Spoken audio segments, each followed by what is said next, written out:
আহ, সব ডুবে যান। আপনি কি মিউচুয়াল ফান্ডে ইনভেস্ট করেছেন, বা আপনি মিউচুয়াল ফান্ডে ইনভেস্ট করবেন বলে ভাবছেন, কিন্তু এখন বর্তমানে একটা চারিদিকে একটা রব উঠেছে, যা সব সর্বনাশ হয়ে গেল। কিন্তু কেউ আপনাকে শুধু বিভ্রান্তই করছে, সবাই কেউ আপনাকে সঠিক বিষয়টা বলছে না যে আসলে সঠিক বিষয়টা কি হয়েছে। তো চলুন জেনে নিই সঠিক বিষয়টা কি।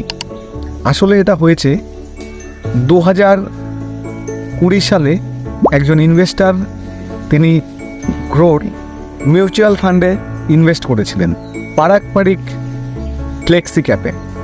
এবার তো সেক্ষেত্রে কি হয়েছে, একটা টেকনিক্যাল গ্লিচের কারণে যে ট্রানজ্যাকশান হয়েছে সেই ট্রানজ্যাকশানের রিপোর্টটা মানে গ্রোর কাছে নেই, যার কারণে যখন ক্লায়েন্ট তার ফান্ড এই 2024 এসে উইথড্র করতে যায়, তো সেক্ষেত্রে দেখায় যে তার ইনভেস্টমেন্ট গ্রোতে নেই।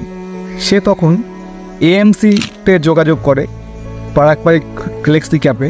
তো সেক্ষেত্রে সে দেখে, সেখান থেকে বলে আপনার কোনো ট্রানজ্যাকশান আমাদের এখানে হয়নি, আপনার কোনো ইনভেস্টমেন্ট আমাদের কাছে নেই।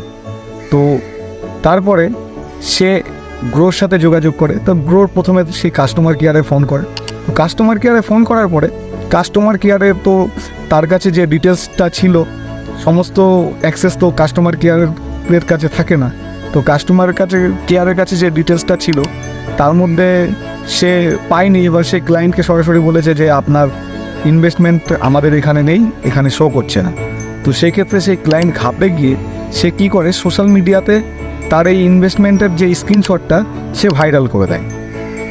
ভাইরাল করলে পরে গ্রো থেকে তার সাথে যোগাযোগ করে গ্রো বলে এটা টেকনিক্যাল গ্লিচের কারণে হয়েছে, যার কারণে তার টাকাটা গ্রো রিফান্ড করে দেয়।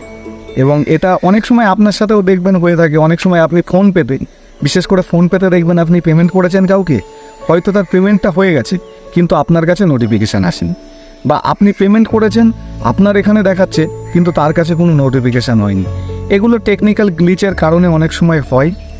তো এই ধরনেরই একটা ঘটনা ঘটেছে, কিন্তু সবাই এটা নিয়ে প্রচুর ভয়ে আছে।